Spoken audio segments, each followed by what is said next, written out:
আসসালামু আলাইকুম। আজকে তোমাদের দেখাবো মেয়ের জন্য বানানো খুবই সিম্পল এবং সুন্দর একটি ড্রেস। অনেকদিন ধরে এমন একটি ড্রেস বানানোর ইচ্ছা ছিল। আলহামদুলিল্লাহ বানানোর পর ঠিক যেমনটা কল্পনা করেছিলাম ড্রেসটি একদম তেমন হয়েছে। আশা করি তোমাদেরও ভালো লাগবে অনেক। তো তোমরা সম্পূর্ণ ভিডিওটি দেখবে স্কিপ না করে। আমি ছোট ছোট ক্লিপ নিয়ে তোমাদের সাথে শেয়ার করেছি। তোমরা সম্পূর্ণ ভিডিওটি দেখে জানাবা যে কেমন হয়েছে। আর অবশ্যই আমার পেজটি ফলো দিয়ে পাশে থাকবা পেজের। এখানে আমি সবকিছু নিয়ে নিয়েছি, লেস ফিতা, তারপর কেসে এখন আমি কাটিং করে নিব পুরো ড্রেসটা।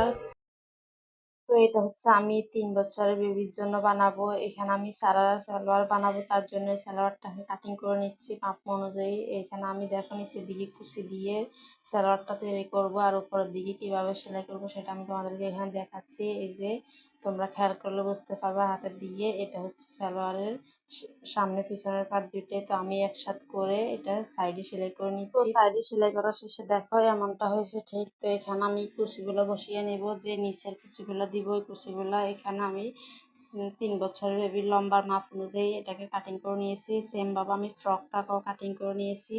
আর আমি সালোয়ারটা সেলাই করা শেষ হলে ফ্রকটাও সেলাই করব। তো তোমরা এই যে দেখতে থাকো। আমি এখানে দেখো এলাস্টিকটা লাগিয়ে নিচ্ছি সালোয়ারটার মধ্যে। এখানে আমি চড়া এলাস্টিক লাগিয়ে নিয়েছি। তো পুরো এলাস্টিকটা আমি ঘুরিয়ে ঘুরিয়ে লাগিয়ে নিব। দেখো এই যে সালোয়ারটার ফাইনাল লুক। এরপর আমি ফ্রকটা সেলাই করব এখানে। তো সালোয়ারটা সেলাই করা শেষে দেখো আমি এই যে ফ্রক সেলাই করার জন্য এখানে ফ্রকটাকে কাটিং করে নিয়েছি। এরপরে এই যে সামনে পিছনে দুইটা কাটিং করা শেষে এরপর হাতাটাও কাটিং করে নিয়েছি। এখানে আমি চিকন করে একটা হাতা দিব। তারপর দেখো এখানে আমি বডির অংশটা জয়েন্ট করে নিচ্ছি। এটা হচ্ছে সামনের পার্টের আমি বডিটা জয়েন্ট করে নিচ্ছি নিচের অংশের সাথে, উপরের বুকের অংশটা জয়েন্ট করে নিব।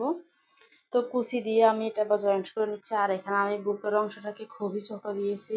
আমার কাছে মনে হয় যে বুকের পাটটা ছোট দিলে দেখতে সুন্দর লাগবে, তাই।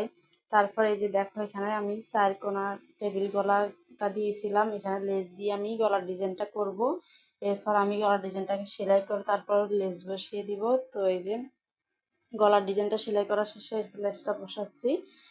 তো আমার ভিডিওগুলো তোমাদের ভালো লাগলে অবশ্যই আমার পেজে ফলো দিয়ে আমার পেজটির পাশে থাকবা। এই যে দেখো আমার এখন লেস লাগানো শেষ। তারপর আমি দুইটা সাইড জয়েন্ট করে নিচ্ছি, হাতাটাও লাগিয়ে নিয়েছি আমি। ড্রেসটা সামনাসামনি ভিডিওর থেকে আরও ভালো লাগছে দেখতে।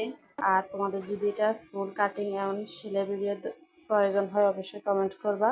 সামনের পার্টের নিচের অংশ আমি লেস দিয়েছি চিকন একটা। তো এই যে ফাইনাল লুক ড্রেসটার কেমন হয়েছে জানাবা।